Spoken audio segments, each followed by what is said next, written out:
사도행전 20장은 사도 바울이 3차 전도 여행, 마지막 여행을 선교 여행을 하면서 이제 자기의 그 생명이 다 한 것 같아요. 그래서 마지막 이런 고별 이야기들을 하고 있습니다. 그래서 여기 보면은 23절에 보면 내가 달려갈 길과 주 예수께 받은 사명 곧 하나님의 은혜의 복음을 증언하는 일을 마치려 하면은 나의 생명조차 조금도 귀한 것으로 여기지 아니하노라. 보라, 내가 여러 번 중에 왕래하여 하나님의 나라를 전파하였으나 이제는 여러분이 다 내 얼굴을 다시 보지 못할 줄 아노라. 마지막 이런 그 고별 당부들을 하고 있습니다. 안 믿는 사람, 세상 사람들은 인생의 목표를 뭘로 찾고 사는가? 세상 사람들은 어떻게 사는 것입니까? 세상 사람들은 다 행복하려고 살죠. 행복하게 한번 살고 싶은 겁니다.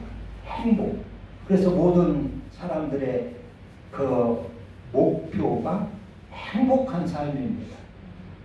행복을 위해서, 행복하게 살기 위해서 공부도 하고, 행복하게 살기 위해서 결혼도 하고, 행복하게 살기 위해서 돈도 벌고, 그렇죠? 행복. 그래서 인생의 목표를 행복에 둡니다.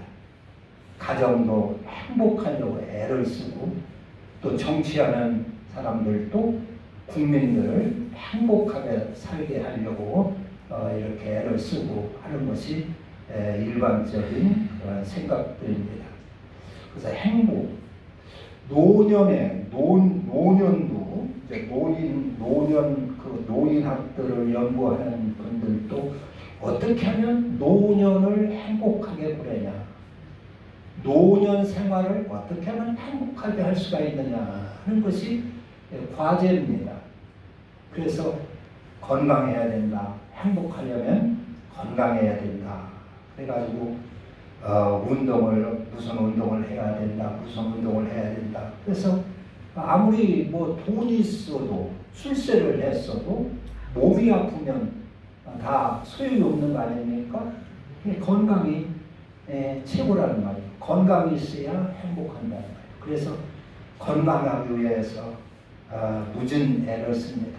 운동도 하고 약도 먹고 또 우리가 이제 행복하게 살려면은 사람들과의 관계를 잘 맺어야 되죠. 이웃과의 관계, 또 가정에서 가족들과의 관계, 이런 관계가 맺힘이 없이 잘 화목하게 이루어져야 됩니다. 그래서 사람과의 관계에서 우리가 행복을 얻을 수가 있어요. 그래서 사람과의 관계를 잘 이루려면 우리가 원망, 불평 없이 살아야 되는 것입니다. 원망, 불평. 어떤 분은 사람 딱 만나면 가정에도 어떤 그 아주머니는 남편이 딱 가정에 들어오면 불평부터 하는 사람이 있어요. 원망부터 하는 그런 주부가 있어요. 왜 이렇게 늦게 오냐고, 꼴이 그게 뭐냐고. 그냥 아무것도 아닌데 불평하고 먼저 원망하고 불평으로 이렇게 맞이하는 사람이 있어요. 그러면 어떻게 됩니까? 그 가정이 행복할 수가 있어요, 없어요? 행복은 다 깨지는 겁니다. 깨지는 거예요. 그리고 또 남자들도 공연히 아내를 보면 승질내고 말이죠. 구박이나 하고 아무것도 모르는 것이 나서지 말라고 해서 그런단 말이에요. 그러면 행복이 다 깨지는 것입니다. 그래서 원망하지 말고 불평하지 말고 살아야 됩니다. 또 자질구레한 것 가지고 자꾸 노년에 따져 싸면 이게 노년에 채식머리가 없어집니다. 그러니까 자꾸 따지지 말고, 뭐 옳거니 그러니 따지지 말고 그냥 두리뭉실 웃고 넘어가야 될 줄로 믿습니다. 그래서 많이 웃으라는 거예요. 노인 됐을 때는 행복하게 살아요. 그리고 사람 대우를 받으려면 자꾸 웃으라는 것입니다. 이화살 찡그리지 말고 웃고 살고, 그리고 또 감사하며 살고, 감사하며 살고. 그러니까 노년에는 말하자면 점점 수입도 적어지지요. 돈도 없어지지요. 또 건강도 점점 약해지지요.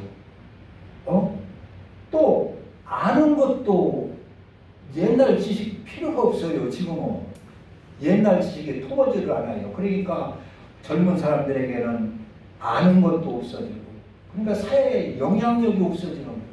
그러니까 어디 가도 대우를 받기가 어려운 겁니다. 어디 가도 무시당하기가 쉬운 거예요. 노년에 들어갈 때. 그런데다 내가 자꾸 따져 쌓고 원망불평해 쌓고 그러면은 노인 대우를 받을 수가 없는 것이죠.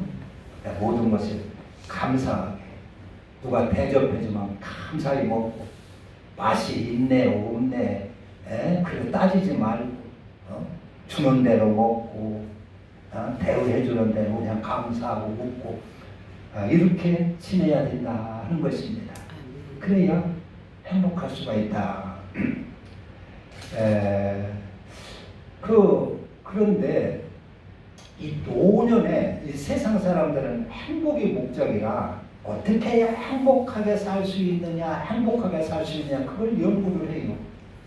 그런데 실제 노년에는 행복하게 살려고 애를 써야 행복 좀처럼 얻기 힘듭니다.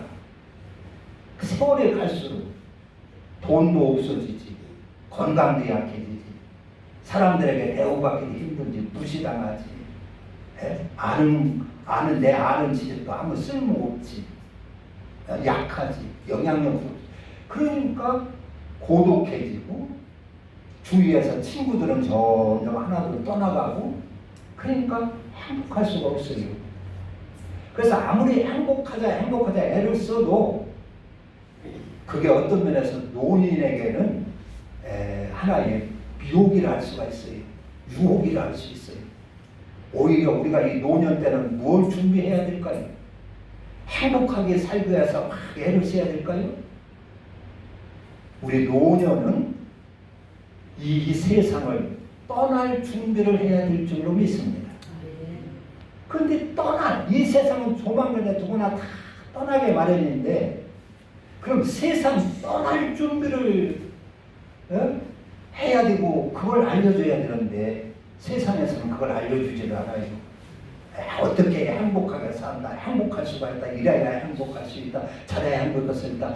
아무리 연구를 하고 떠드는데 알고 보면 별거 아무것도 아닙니다. 허황된 일이 수가 있습니다. 우리 노년은 떠날 준비를 하고, 그게 지혜로울 것입니다. 그리고 저 사후세계를 준비해야 될 것입니다. 사후세계.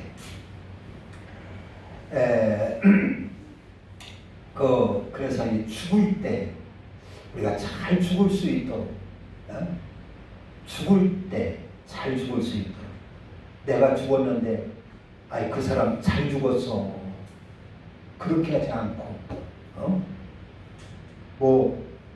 잘 죽었다고 또 오래 산 분들은, 또 막 병원에서 고생하시는 분들은 돌아가시면 잘 돌아가셨네, 그래서 좋은 의미로 잘 돌아가셨다 할 수도 있지만, 또 악하게 사람들에게 못된 짓을 하고 사는 사람은 살다 죽으면은 그 사람 잘 죽었다 그러죠. 잘 죽었다.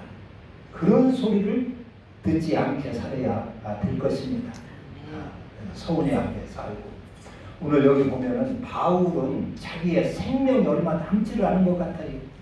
하나님을 내가 열심히 복음을 전했는데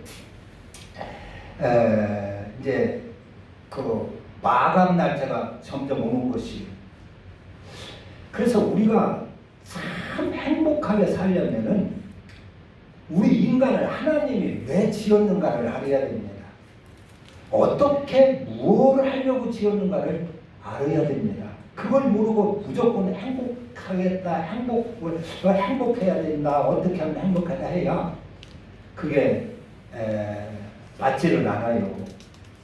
하나님은 우리 인간을 일꾼으로 지었습니다. 일꾼. 일하는 일꾼으로. 할렐루야. 사명자로 지었다, 그런 얘기입니다.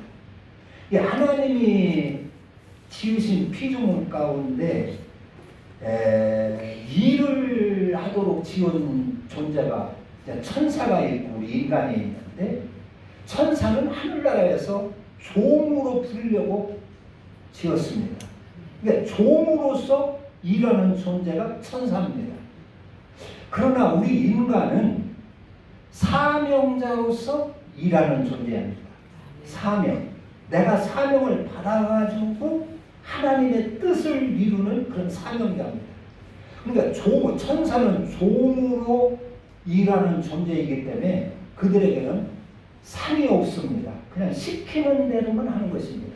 시키는 것만 하는데, 우리 인간은 사명을 주셔서 사명자로서 일을 하게 하시고, 그 일을 잘 감당하는 에 따라서 잘 평가가 있고, 나중에 평가가 있고, 거기에 놀라운 상급과 면류관이 있도록 그렇게 하셨습니다. 할렐루야. 그래서 우리는 하늘나라 가서 면류관을 받을 수 있도록 그렇게 살아야 되는 것입니다. 금세 지나가는 인생이 금세지요. 아무리 행복하고 노력하려고 해도 시편에 보면 우리의 연수가 70이요. 강건하면 80이라 해도 그 연수의 자랑은 수고와 슬픔뿐이라 그랬어요. 아무리 행복하게 살아보려고 애를 써도 이 땅의 삶은 지나가면 다 수고와 슬픔뿐이라는 것입니다. 야곱도 내 나그네 생활이 120년이지만 험악한 세월을 보낸나이다 그랬어요. 하나님 앞에 축복받은 그 대표적인 인물 야곱도 인생을 험악한 인생이었다 그렇게 말하고 있습니다. 그래서 이 땅의 삶, 그래서 하나님은 우리를 왜 지었고 어떤 목적으로 지었나를 알고 살아야 행복도 오고 우리가 바로 살 수가 있는 것입니다. 그것은 하나님은 우리를 일꾼으로 지으셨다 하는 것을 알아야 됩니다. 그래서 하나님께 받은 그 사명을 잘 감당하고 열심히 충성할 때 거기에 행복도 있고 복도 있고 그렇게 하셨습니다. 하나님의 뜻을 저버리고 행복하려고 애써야 되는 것이 아니다 그런 얘기입니다. 여기 바울을 보면은 바울을 이제 율법 시대 율법 아래에 있을 때는 율법만 잘 지키면 복 받는 줄 알았어요. 안식일만 잘 지키면 복 받는 줄 알았어요. 하나님 앞에 제사만 잘 드리고 헌금이나 잘하면 복 받는 줄 알았어요. 그리고 그렇게 사람들을 가리키면서 대접을 받았어요. 높은 그 학자의 대우를 받았어요. 그 율법 학자의 높은 대우를 받고 살았어요. 그게 어떻게 보면 사람들이 그렇게 하니까 잘 따라와요. 이렇게 안식을 지키면 복 받는다 하니까 복 받으려고 사람들이 안식일을 열심히 지키려고 애를 써요. 하나님 앞에 헌금을 많이 잘하면 복 받는다 하니까 복 받으려고 헌금을 열심히 하고 제물을 열심히 드리는 거예요. 그래서 그러나 예수를 만나고 보니까 그게 아닌 거예요. 지나는 거 보니까 내가 여지까지 사람을 미혹해서 잘못 가르친 거예요. 미혹한 거예요. 사람은 복을 준다면 미혹당합니다. 미혹을 잘 당합니다. 복 준다면. 약을 파는 분들이 이거 먹으면 모든 병 낫습니다 하면은 그 없는 돈 빚이라도 내서 보너스라도 사요. 빌려서라도. 그게 미혹당하는 거죠. 미혹. 교회에 헌금을 하고 건축헌금을 많이 하면 복 받습니다 하면 복 받으려고 헌금을 많이 합니다. 그게 미혹입니다. 미혹당하는 겁니다. 그 바울이 율법 아래 있을 때 그렇게 사람들을 알고 보니까 미혹해가지고 대접만 받은 거예요. 그런데 예수님을 만나고 보니까 그게 하는 거예요. 내가 손수 내 땀과 피와 수고를 바쳐서 그리스도로 살지 아니하면, 그리스도의 피가 없으면 다 소용이 없는 거예요. 그리스도의 피가 없으면 내가 구원도 없고 복도 없는 걸 알았어요. 거기에 그리스도의 피가 뭐예요? 하나님의 말씀대로 우리 주님께서 하늘에서 가져온 그 그리스도를 행하기 위하여 흘리는 수고와 땀이 그리스도인 것입니다. 주님이 주신 그 법도를 내가 실제 생활에서 그대로 살기 위하여 흘리는 수고와 땀이 그리스도의 피와 땀인 것입니다. 이것이 있어야 용서도 있고, 이것이 있어야 생명도 얻고, 이것이 있어야 내 영혼이 잘 되고 하나님의 형상으로 회복된다는 것을 깨달았어요. 그래서 바울은 자기가 그렇게 귀하게 여기던 것, 대접받는 것, 율법학자의 명예 같은 것, 권세 같은 것 다 내던지고 그리스도로 사는 것입니다. 땀을 흘리며 감옥에 갇히며 매를 맞아가며 핍박을 받아가며 그리스도를 전하는 거예요. 내가 과거에 살았을 때 잘못 살았다. 너희들 율법에서 그렇게 살면 안 된다. 거기서 나와. 그리스도 안에 들어와라. 예수 안에 들어와라. 그래서 사람들에게 그리스도를 전하고 복음을 전하면서 살았어요. 그래서 살았는데 그렇게 사는 삶이 이제 마침이 마감이 오는 거예요. 끝이 오는 거예요. 그것도 영원한 것이 아닌 거예요. 그래서 돌아보면서 내가 그리스도를 위해서 감옥에도 갇히고 매도 맞고 핍박도 당하고 많은 위험, 바다에서 위험도 당하고 이렇게 살아왔는데 내가 이거 잘못 살았는가 아닌가 돌아봤을 거 아니에요? 돌아봤는데 그게 진짜인 거예요. 잘 살은 거예요. 따뜻한 거예요. 그래서 다시 각오를 하고 이제 그리스도를 마지막 먼저 그리스도를 전하기 위해서 예루살렘에 가는 거예요. 로마에 가는 거예요. 로마에 가고. 그런데 들리는 소리가 사람들이 바울을 죽이려고 하는 거예요. 율법 아래 있던 사람들이 바울을 죽이려고 하는 거예요. 그러면서 들리는 소리가 너 예루살렘에 가고 너 로마에 가면 사람들이 너 결박해서 다 죽일 거요. 너 감옥에 갇히고 너는 살아날 수 없는 거예요. 이런 소리만 자꾸 들리는 거예요.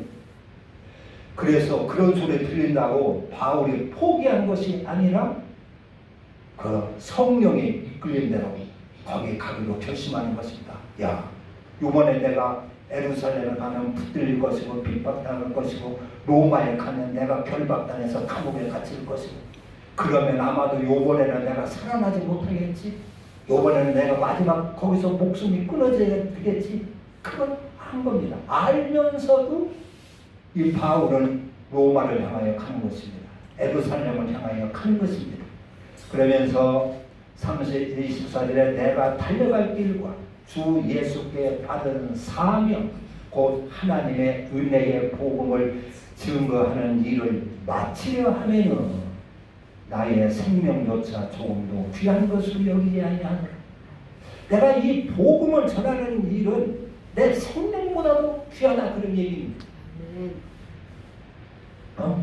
그걸 그래서 목숨 바치고 복음을 전하는 것입니다. 이게 사명이 뭔가요? 사명.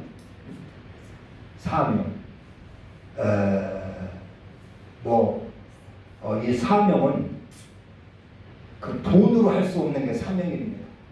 예를 들어 가지고 엄마가 아기를 낳아가지고 여린이 아기를 낳아가지고 자기의 젖을 물려가며 다들 희생을 당하며 잘 길러요. 그 돈 줘서 터는 게 아니죠. 그게 여인의 사명입니다.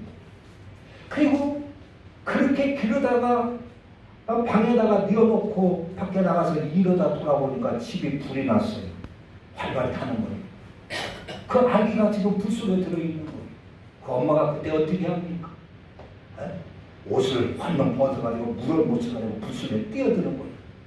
우리 애기 좀 고쳐다, 건져다가 꺼내달라고 아무리 소리쳐도 누가 가는 사람이 없습니다.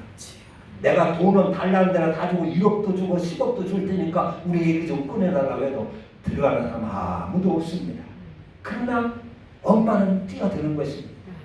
그래가지고 자기 옷에 물을 묻혀가지고 가서 아이들을 복사하고 알몸으로 자기가 뛰어나와요. 자기 몸은 불에 타요. 그래도 가서 건져오는 게 엄마의 그 사명입니다. 돈으로 되는 게 아니지. 그게 사명입니다.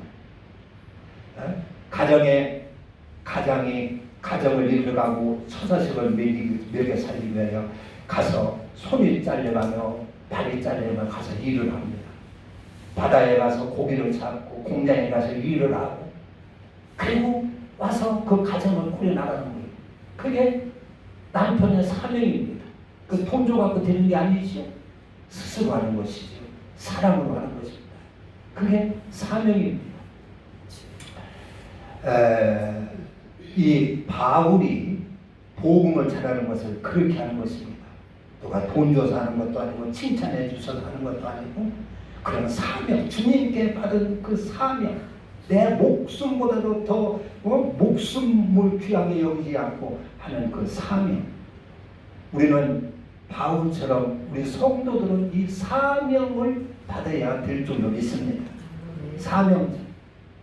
그래서 이 죽음이라는 것은 여러 가지가 있어요. 그리고 죽음학자들이 얘기하는 걸 보면은 부끄러운 죽음이 있어요. 부끄러운 죽음. 예를 들어가지고 뭐 도둑질하다가 붙들려가지고 매를 맞아서 죽는다. 그건 부끄러운 죽음이죠. 그럼 부끄러운 죽음. 또 불쌍한 죽음이 있다. 불쌍한 죽음. 예를 들어서 끼니거리가 없어가지고 뭐 한 달 동안 굶다가 죽었다. 그럼 불쌍한 죽음이죠. 불쌍한 죽음. 또 비참한 죽음이 있어요. 뜻하는 얘기가 그냥 어디 교통사고 나가서 갑자기 죽는다든가 뭐 천재지병으로 죽는다든가 이건 비참한 죽음일 것입니다. 그러나 거룩한 죽음이 있습니다. 그건 사명의 죽음입니다. 거기에는 큰 면류관이 있습니다. 그래서 디모데후서 4장에 보면은 그 전제와 같이 내가 벌써 부어지고 나의 떠날 시각이 가까웠더라.